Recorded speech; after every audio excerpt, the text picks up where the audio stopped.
This is a microphone check, audio check. This is a live stream of the Johnson County Public Health Press Conference to update COVID-19 in Johnson County. The conference will begin approximately at 1 p.m.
This is an audio test. We'll have live coverage of a press conference beginning at 1 p.m. on April 7th, 2020 to update the public on the latest information regarding COVID-19 in Johnson County. That'll begin approximately at 1 p.m.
This is an audio check for the live stream of the Johnson County Public Health Press Conference to update COVID-19 in Johnson County.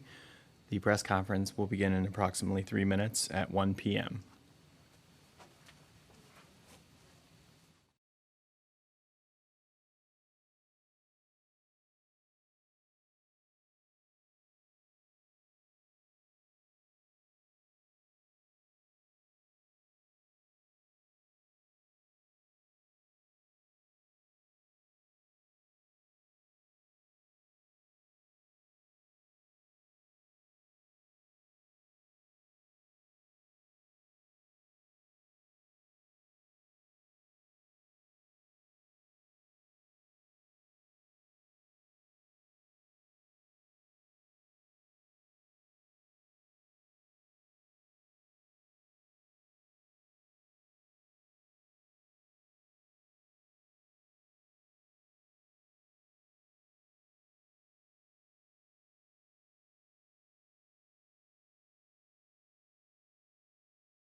Everybody ready? We're good?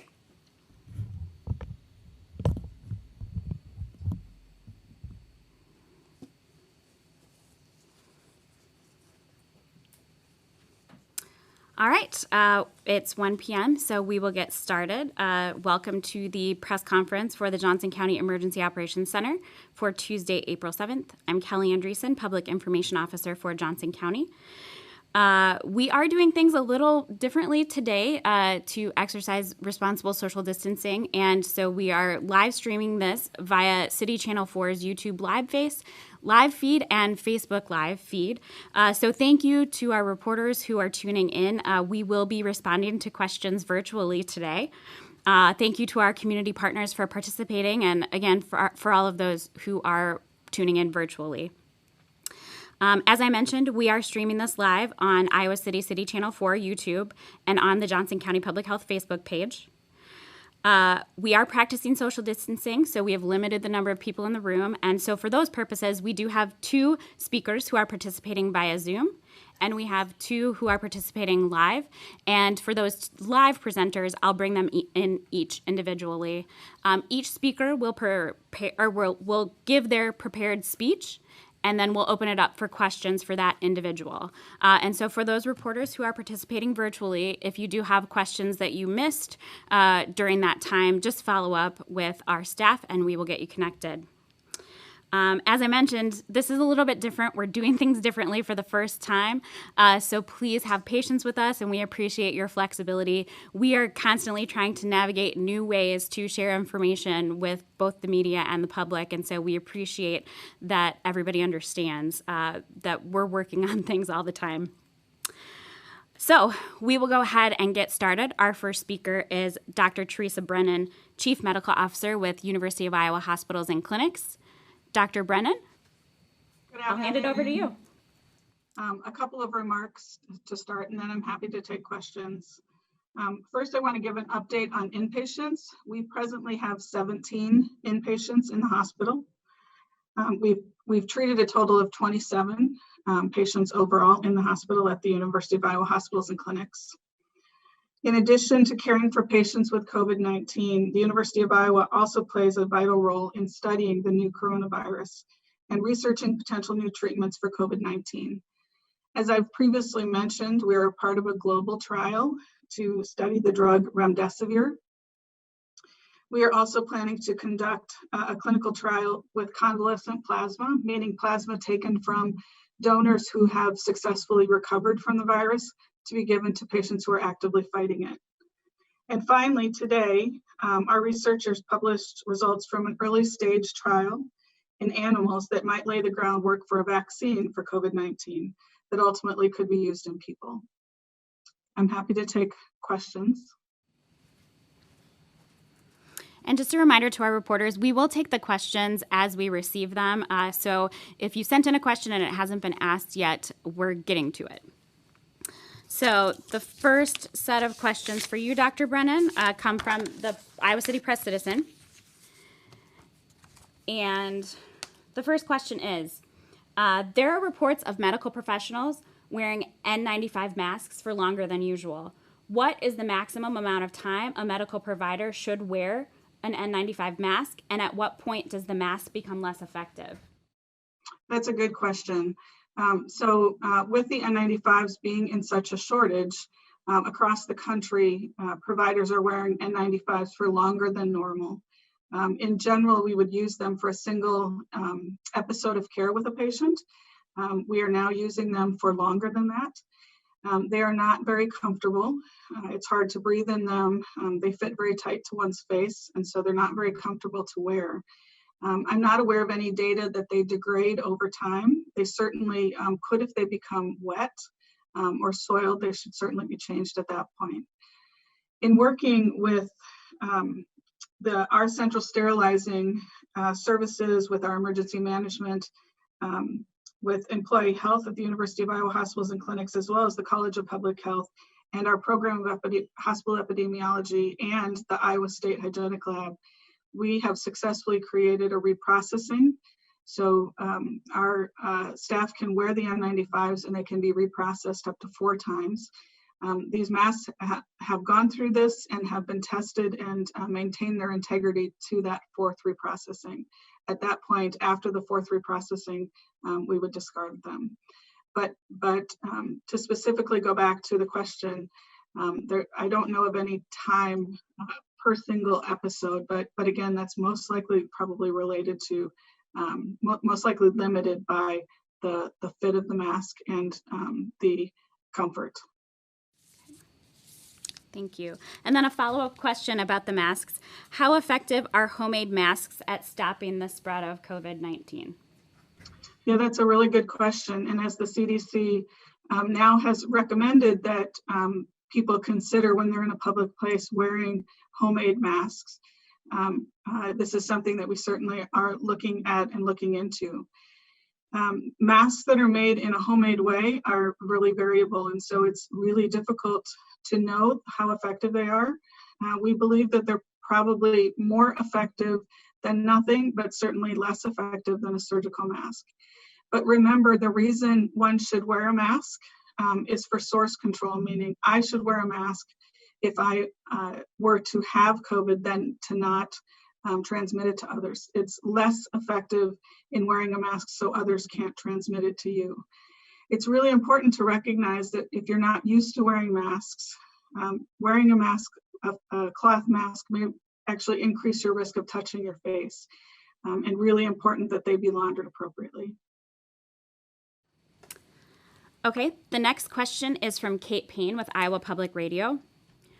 Are we at the point that Johnson County hospitals are having to marshal other non-specialists to care for COVID patients, e.g. orthopedic surgeons caring for COVID patients, etc.? I can only speak for our hospital, and I can say that no, at this point in time, the patients who are COVID positive are being treated by the same specialists that the non-COVID positive patients will be treated by. The routine hospitalists or ICU docs, et cetera. We haven't enlisted any of our other specialists at this point in time. One more question from Kate. The IHME model from the University of Washington projects that Iowa will need 127 ventilators to care for COVID patients. Do Johnson County hospitals have enough ventilators for the projected need? And are there efforts to convert anesthesiology machines into makeshift ventilators? I can tell you that looking at that data and our surge plan, we feel like we have enough ventilators at the University of Iowa, with those that we have ordered, with those that we've received from the state, and with conversion of anesthesia machines to be able to take care of those patients. The addition of other hospitals in the region would increase that number.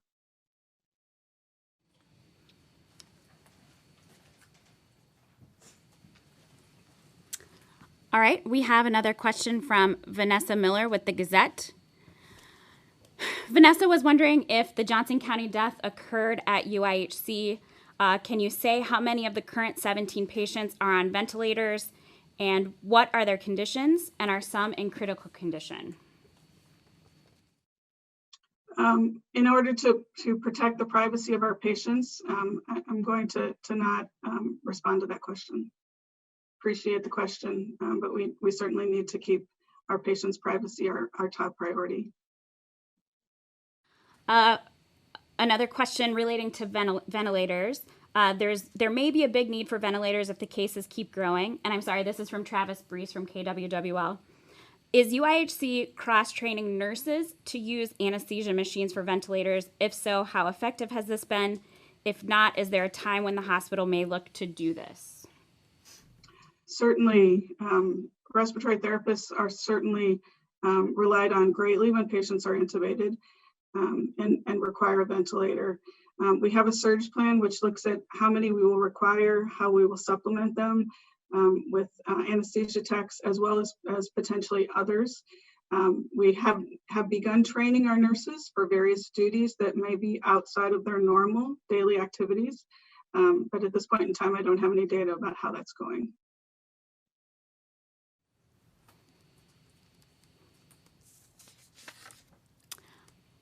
We do have a little bit of lag in the video feed, so we're going to accommodate a little bit for that lag. So I apologize for the silence, but we're going to see if we have any more questions come in for you, Dr. Brennan.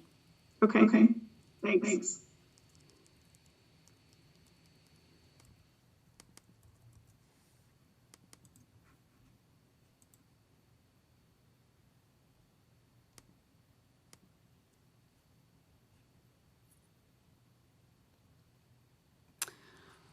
All right, it looks like those are all the questions that we have for you today. Thank you, Dr. Brennan. We appreciate your participation.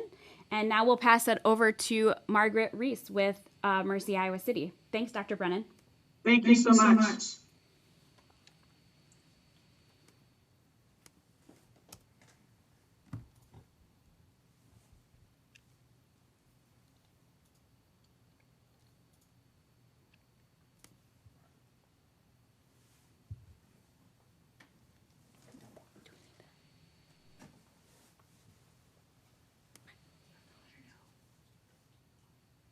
So, Margaret, we're ready for you. All right, thank you. Good afternoon, everybody. I'm going to start, as I typically do, by saying that prevention is critical and it is something that everyone can contribute to. A virus, such as COVID-19, needs people to spread to. It needs a host. So if everyone is staying at home, practicing social and physical distancing, the virus is slowed, the curve is lowered, and everyone who is following these precautions is contributing to the health and well-being of others. So we appreciate you following those precautions. As of 8 a.m. today, we had 2 positive patients who had tested positive who are inpatients and 1 awaiting their test results. As an inpatient in the hospital, we have cared for more than 30 so far at Mercy. Our telehealth visits now total more than 2,000 since March 30th when we introduced telehealth visits. So a huge increase in that way of taking care of our patients. Our partners, Steinler Orthopedics and Progressive Rehabilitation Associates, are also now providing telehealth visits to their patients and ours, which is a wonderful addition. We have made many physical changes to our facility to be able to care for patients who need it. We have converted our 3 West Medical Unit, which is 28 private rooms, to be entirely negative airflow and a place where we can have our patients stay. Our intensive care unit and capacity is now 16 rooms. We have converted 2 of our operating suites, our OR suites, to negative airflow as of yesterday. And we continue to have ability to expand into another area if that is needed. We follow up with all of our discharged patients through health coaches or Mercy on Call, and those will be patients discharged for any reason at all. And our hospitalists follow up with those who are discharged following a COVID-19 diagnosis. They're followed for 7 days. They're called every day by the hospitalists after they're discharged. The cloth masks, as Dr. Brennan was talking about, these are very helpful and can help people who are asymptomatic from spreading something that they don't know that they have to others. We appreciate the many donations that we have received, and we can use more, so we will appreciate even more of those donations. We have had trouble being able to get all of the isolation gowns that we need for our clinical staff, so we have some creative staff members who decided to try making cloth gowns out of sterile wrap, which is something that we can run through a central sterilizing system here at Mercy. So they completed 3 to 4 dozen of those over the weekend, and we have 160 additional ones underway. Sterile wrap is something that is used in the OR, and it's a fabric that, as I said, can withstand central sterilizing and will make reusable isolation gowns for us if we are unable to continue to receive the quantity that we need at the times that we need them. And I'll close by saying that we encourage people to remain calm, stay home, stay away from others, wear a cloth mask, wash hands and clean surfaces often, follow all of the precautions, because by doing so, you are making a positive difference in slowing this virus. Well, we are prepared to care for you. We'd prefer that everyone stay healthy and do what they can to keep others healthy. So thank you, and are there any questions? Thanks, Margaret. I will repeat a few of the questions that were asked generally of healthcare that we asked Dr. Brennan to you. So I apologize for the repetition, but I think they're aimed at Mercy as well. So are we at the point that Johnson County hospitals, or Mercy rather, are having to marshal other non-specialists to care for COVID patients, e.g. orthopedic surgeons caring for COVID patients, etc.? No, we are not at that point. We have our intensivists and hospitalists caring for our inpatients. One thing that we have done is to reach out to our medical staff, well, to research our medical staff and see who else has been privileged to assist with ventilators and so forth. And it's remarkable how many of them have that in their background. So if they are willing, and many of them have been, to get some refresher training, we have reached out to them, but we have not needed them at this time. And also, again, this is from Kate Payne with Iowa Public Radio. The IHME model from the University of Washington projects that Iowa will need 127 ventilators to care for COVID patients. Does Mercy have enough ventilators for the projected need? And are there efforts to convert anesthesiology machines into makeshift ventilators? We feel that we have an adequate number now, and for the foreseeable future, if we do not see a huge surge, which we are certainly hoping not to see, and that is why I continue to ask, beg, encourage people to follow all of the precautions so that we don't see that kind of a surge in our area or in Iowa. That would be wonderful. So we feel that we are prepared now. We have received some additional ventilator units through Johnson County Emergency Management and the state. We have had conversations, and we are prepared to convert other machinery, anesthesia machines, if we need to, but we don't feel that we are at that point yet by a long shot. Okay, now we have a question from Travis Brees with KWWL. Can you provide an update on drive-through testing numbers in Coralville? How many have been tested at the facility as of this morning? And can you say around what % of Mercy's testing is being done at that site? I would say, I don't have the exact number left. Yesterday was a busy day for us. We had 25 that we tested at the Coralville location, the drive up, and the ARC, or the Acute Respiratory Clinic. Let's see. We're testing more and more every day. We are testing both in the hospital and then through those clinic sites, and I do not have a total from both of those, but we are definitely in the hundreds of individuals that we have tested so far.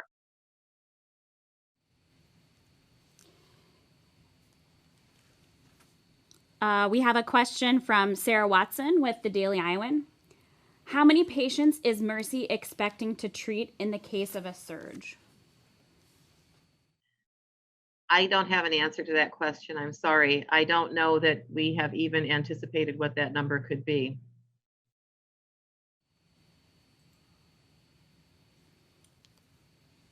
And again, like I told Dr. Brennan, we do have a little bit of lag in the video feed. So we're going to have a brief pause right now. We're not seeing any additional questions, but we're going to give people an opportunity to catch up with the lag. So we'll have a moment of silence. Thank you.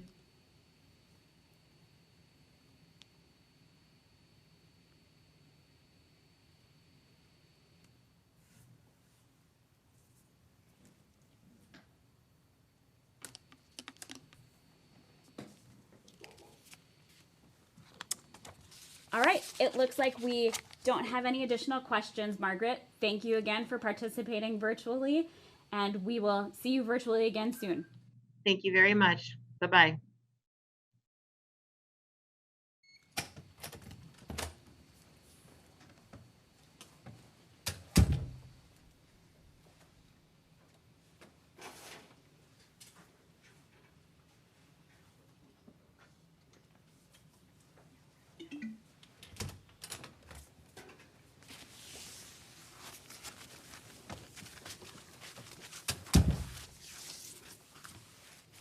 All right, now we have Dave Coach, Director of Johnson County Public Health.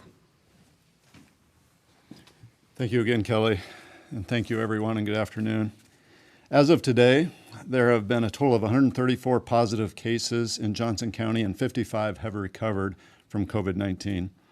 The CDC continues to study the coronavirus, and from recent studies, we now know some individuals who lack symptoms or are asymptomatic, and even those who eventually develop symptoms or pre-symptomatic, can transmit the virus to others before showing symptoms. This means the virus can spread between people interacting from a close distance. For example, speaking, coughing, or sneezing, even if those people are not showing symptoms. In light of this new evidence, CDC recommends wearing cloth face coverings in public where other social distancing measures can be difficult to maintain, like in grocery stores and pharmacies.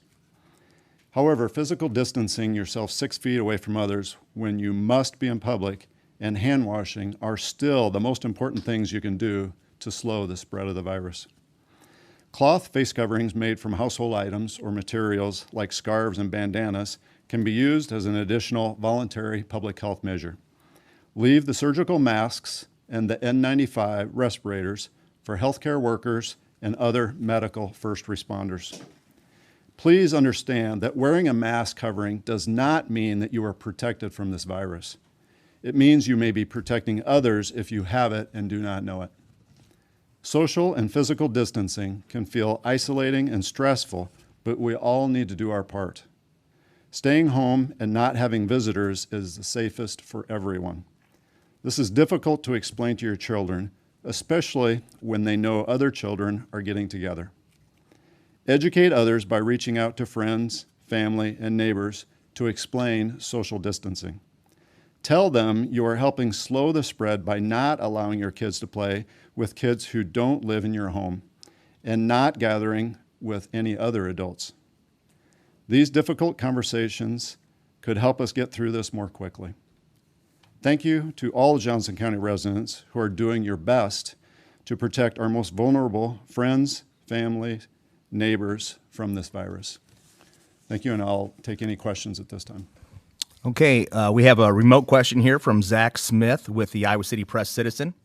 After the Press Citizen gave the public access to the 12-point mitigation measure guidance document, the governor let the public see the COVID-19 assessment regional map that the matrix on the 12-point mitigation document factor into.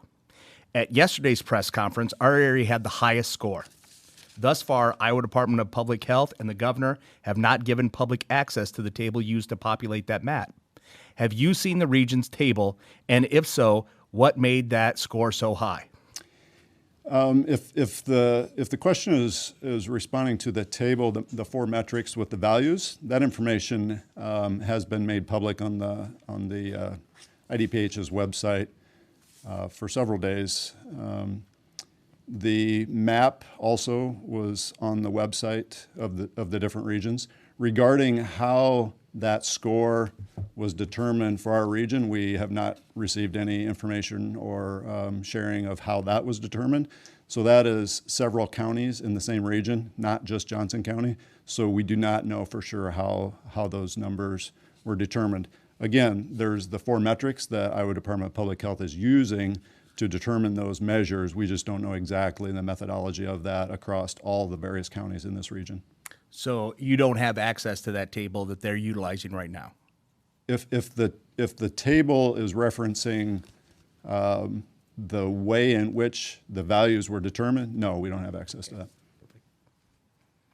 Okay, the second question from Zach here is the Johnson County Public Health Department advising patients to speak out about the positive diagnoses? Absolutely not. We do not tell individuals that are testing positive not to share that. If they're sharing that, that's their prerogative. Okay. The CDC, again, this is another question from Zach. The CDC public health recommendations are about lowering the chances of transmission. Is there some more recent studies that suggest 6 feet may not be far enough to prevent transmission? And if so, should this information change how we go about from day to day? So that's a great question. As this virus, as we've said, continues to evolve and the researchers and scientists continue to study and learn more about this, that guidance may change. At this point, I just can't answer that directly. I'm not sure if that guidance will change. At this point, we're still telling people 6 feet. Right. And then what about how effective the homemade masks are at spreading the COVID-19? Can you speak on that? I think Dr. Brennan kind of addressed that a little bit earlier. And it's important to remember that those homemade masks, as Dr. Brennan said, can be made of various different materials. So it's really hard to determine the effectiveness of that. And it's also really important to understand that those masks are preventing the user from spreading it, not necessarily protecting that individual from others that might be contagious. Thank you. One last question here. What is Johnson County Public Health advising long-term care facilities in the area to do to prevent the further spread of this virus to patients and staff? That's a great question. And certainly, we've shared this before. There's several individuals, both from public health and emergency management, and a member of the Board of Supervisors that's on a daily call with long-term care facilities. So they're going through all of the needs of the facilities, reminding them of the guidance that Iowa Department of Public Health puts out specifically to long-term care facilities. So that's the same recommendations that we're making. Okay, I missed one more from Zach here. Although a lot of restaurants are closed, but we still have carryout, is the county still conducting health inspections at our local restaurants? It's another great question. So the Department of Inspections Appeals at the state level has recommended that all routine food inspections cease, but we are still doing inspections on complaints. So that is continuing as on a as needed basis. Okay, this question is from Sarah from the Daily Iowan. What happens if our region reaches a 10? Would that region go into a lockdown? That again would be determined by Iowa Department of Public Health consulting with the governor's office.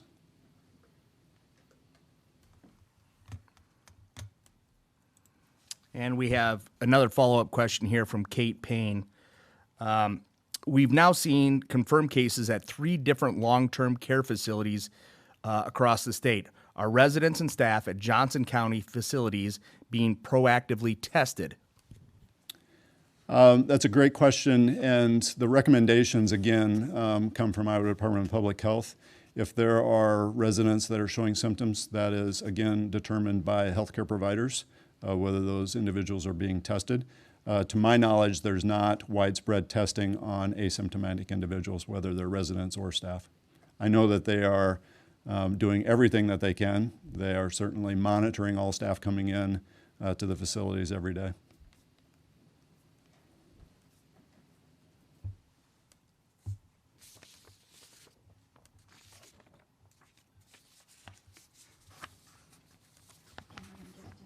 Okay, all right.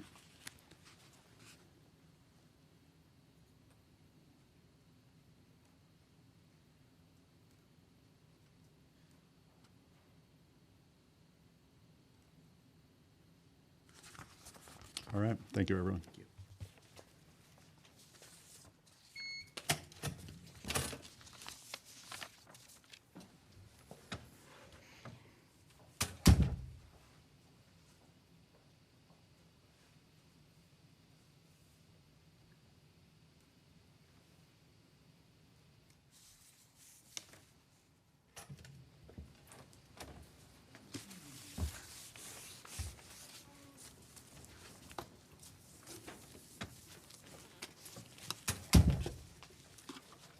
All right, finally, we have Dave Wilson, Director of Johnson County Emergency Management.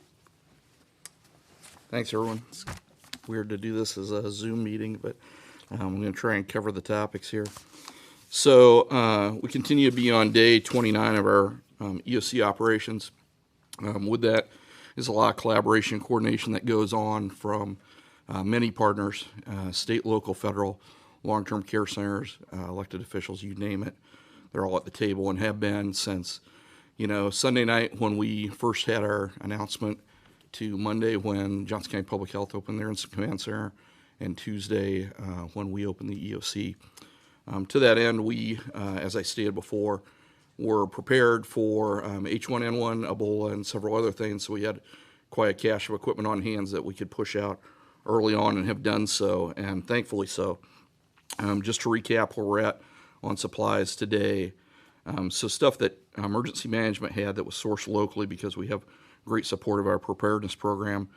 21,365 N95 masks, another 2,000 KN95 masks, over 55 gallons of hand sanitizer, 1,037 bottles of hand sanitizer, 19 PAPRs, positive air pressure devices that medical providers wear, Tyvek suits, gowns, ventilators. We've got 44 ventilators on hand right now. They've been going through the biomed process and divided amongst the 3 local hospitals. We've got some that are getting finished tomorrow. Those are going to be done by Zoll and will be finished and distributed immediately following their biomed. We've got others that are at Mercy right now and other facilities. Equipment provided by the state through the Strategic National Stockpile has been an additional 3,600 procedure masks, 4,000 N95 masks, 786 gowns, 3,100 boxes of gloves, and assorted other equipment. So had we not had the equipment we had on hand and just been waiting on that state and federal supply train, we'd be in a much different predicament. Johnson County was very well prepared going into this, and fortunately so. We continue to get the same challenges that everybody in the world faces, which is the supply train. So as equipment starts running short and we have 2-day shortages at facilities, they notify us of that. If we have anything on hand, we get that pushed out right away. If not, we put it in the pipeline to either procure locally, which has been the majority of our response, or the state and the feds try and help us out.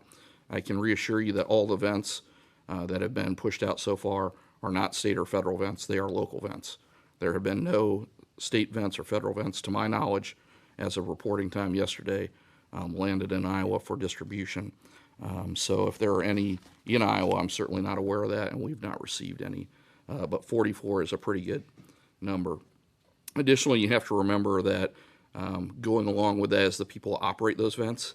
So you can have all the vents in the world, but you have to have the trained, qualified providers to operate those. So the hospitals have made surge plans on how they can operate equipment and how they can surge up for different things. I'd like to close by making a couple comments. Number one is this response couldn't have been so successful without partnerships. And those partnerships are everybody from the public sector, the private sector, and on. The 3 local hospitals, all the long-term care facilities. They've been on this call at 10 a.m. for long-term care centers since week 1 of this. Our focus early on was to try and keep the staff healthy and the germs out of the most vulnerable population, which we early identified was, pretty easily transmitted into a very vulnerable population. Are we going to have cases in care centers? I think everybody's going to have cases in care centers. We're no exception. We've done an outstanding job, in my opinion, keeping it out of there, and that is due to the staff of those long-term facilities. The staff at those facilities have been very engaged. They've been very proactive about keeping their staff healthy, keeping those travelers that were traveled for whatever reason away, monitoring their personnel, but occasionally things happen and people do get sick. That doesn't mean that all those people are in the hospital. Quite the opposite. Most of those folks that have been diagnosed have either been cured for in-house, or the ones that were transported to hospitals have been cared for, and a lot of those folks have been returned. So I don't want to undersell what the long-term care centers have done for their residents. It is a Herculean event that they've stepped up to the plate and done an admirable job for. Additionally, I'd like to recognize, the elected officials that let us do our jobs and support us. You see Dave Coach with Public Health up here leading the operation, and the Public Health Board and his staff back home, the Emergency Management Commission, the elected officials that make that up, which are the mayors of every town, the chair of the Board of Supervisors or their designee, and the sheriff. That makes up my bosses in our commission. And those people have charged us and trusted us with doing the job. And without that support, we couldn't do our job. There's a lot of folks in the background that I'd like to thank. We got a logistics section that is made up of people that we call upon in times of need that I've worked with on federal response systems when we were part of the National Disaster Medical System. They come up and they work tirelessly 7 days a week, nearly 24 hours a day, just like us. And it's everybody from the public works folks at the different departments throughout the county that babysit our equipment and move it around when I say, hey, we're going to do this, that, or the other operation, to the public information officer, who I'm looking at right now, who works tirelessly and says, I don't know how I could live in your world. Those folks, we appreciate you, and we appreciate all you do. And again, the private partners, whether it's Patty Fields and United Way that we call upon to do a million odd jobs that, I couldn't even envision. They step up to the plate, or Josh over at Think Iowa City. They've just been incredible partners. Fairway has been one of the, little giants that stepped up to the plate. I mean, anytime I call Steve and those folks at Fairway, they are Johnny on the spot doing what they can to help us out. Sam's Club isn't even in Johnson County, and Sam's Club has sent us pallets of stuff. People at home making masks, sending things in, people with shuttered businesses that send in personal protective equipment. That's all been incredible and appreciated. We've had more people step up to the plate, just like they do in every disaster in Johnson County, than I ever thought of. We've made new partnerships. The pharmacy groups are on our call every day, et cetera. So, I'm sure there's people I'm missing, but I can tell you this is a Herculean event, and everybody has stepped up to the plate to do their part, and I don't think that should go unnoticed. With that, I'll take any questions that have come across.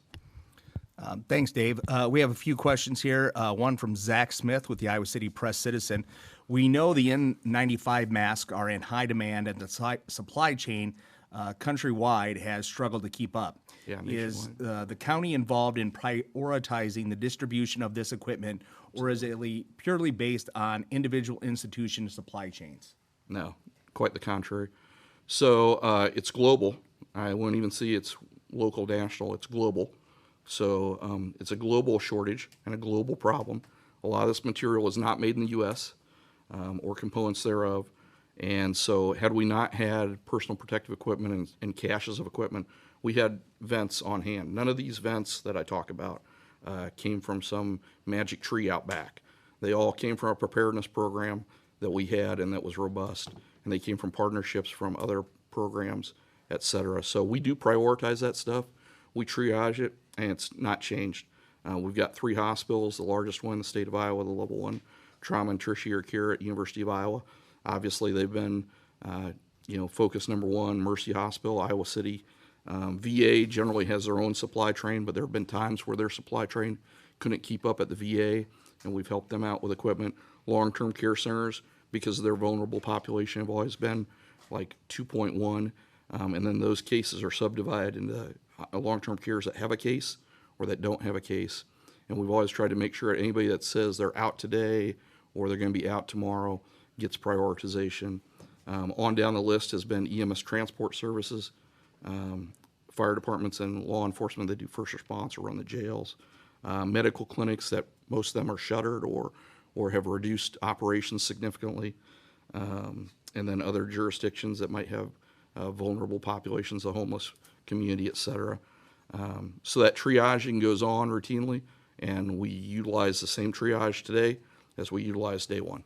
Is besides the providing resources to those places that are out, is there any other way you prioritize who gets resources when?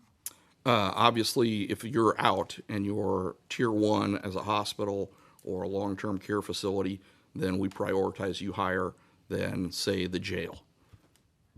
Hopefully that answers the question. Okay, this question is from Kate Payne with the Iowa Public Radio. Cedar Rapids officials are reportedly looking for more ways to strengthen social distancing efforts locally. Have there been further conversations between Johnson County and Iowa City, Coralville, et cetera, about ways to strengthen those orders locally? Yeah, that's a political and a policy level decision, and those elected officials, city managers, et cetera, routinely have those discussions. Sometimes we're involved in those, sometimes we're not. Generally, they ask our opinion. Everybody's trying to do the right thing, right? And I thought one of the interesting things I read yesterday was from Google, so it's got to be true. So Google had an interesting fact sheet out that showed the amount of people, and this is apparently by people that have their location turned on. So for the month of March, it showed Johnson County, and it's publicly available. I just sent it. It's on the internet. Johnson County for March had a decrease of 58% compared to the baseline of retail and recreation visitors, meaning people go into those locations. 24% decrease to baseline in transit, 36% decrease in baseline to workplace. Grocery stores and pharmacy decrease of 36%. So if any of the reporters want to look at that, I was sent it. I didn't research it. It was sent to me by one of my public health partners, but it's on Google, and it was interesting data. So I think people are taking it serious. Are there always clusters of people that don't? You bet. Are there discussions at both the local and the state level on how they can further reinforce that? Sure, you saw it yesterday with the governor's press conference where she closed additional things. And I think that's constantly ongoing. You know, I go back to people are trying to do the right thing, encourage people to socially distance, and you hear us harping about that all the time. That's about all I got to say on that. We have another question here, Dave, from Travis Breeze with KWWL. He says, we are seeing a PPE shortage at local hospitals because supply chains are being affected during this virus. Or is it because, so his question is it because of the production of the materials or the supply chain equipment getting out there? So I think I'm trying to track what Travis is asking. What I think he's asking is it because the material's not being manufactured? So, am I right? So he also says, he goes, we know everyone who works in this field is essential.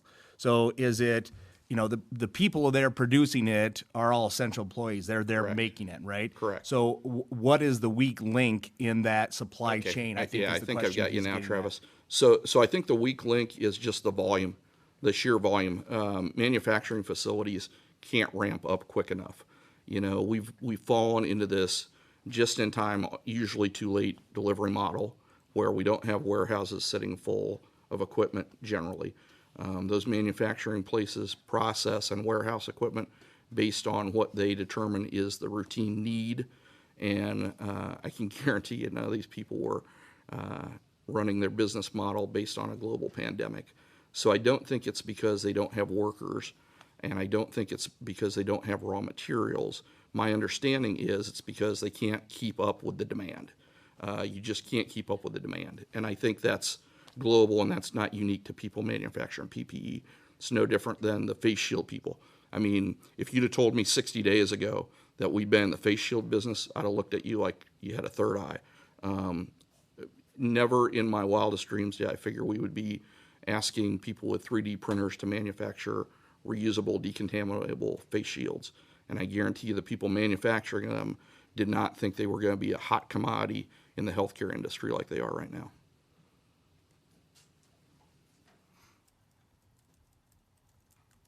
Has Travis got a 2.1? Said that was a good answer. Okay, all right. Trying to make sure I understand it. Anybody else? So we're not seeing any other questions, but we're going to give it just Okay. about 30 seconds to cover the lag time on our live feed. Okay. And I know Dave Coach was asked about that demographic and all that. I'm not sure where that conflict information comes out because, you know, that was published on the website. It's dated March 24th. We don't know how they fill in the chart. I just want to be clear about that. We don't know how IDPH and the governor's office fills this in. But, you know, the narrative that it's some secret document, it's been out there since March 24th. And, you know, I printed it off the website just like everybody else can. There's the map, et cetera. So I think what's true is we don't know how they assigned values to those categories, but it's not because anybody's being secretive about it. Again, it's been out there since March 24th. There's just such a flood of information, people don't, you know, it's an information flood. Okay, anything else, Kelly? All right, thanks, folks.